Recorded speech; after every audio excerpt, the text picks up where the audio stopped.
What is the risk of graft versus host disease when using PD-1 blockade after allogeneic hematopoietic stem cell transplantation? Immune checkpoint inhibitors release the brake on tumor-suppressed lymphocytes in order to activate the immune system against tumor cells.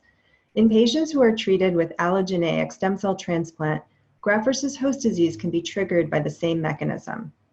Patients who are treated with immune checkpoint inhibitors after allogeneic transplant should be followed closely for hyperacute graft versus host disease, severe acute graft versus host disease, hepatic veno-occlusive disease, and other immune-mediated adverse reactions. The overall response rate to anti-PD-1 therapy in heavily pretreated classical Hodgkin lymphoma relapsing after allohematopoietic stem cell transplant is extremely high at 85%, including approximately 50% complete responses. However, approximately 50% of those patients develop graft versus host disease. So it's really important that patients are treated at an experienced transplant center. They have access to their transplant physician.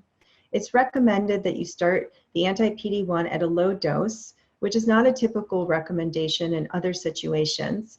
But in this situation, patients should be treated on a clinical trial, start at a low dose, and consider escalation if no response or no toxicity.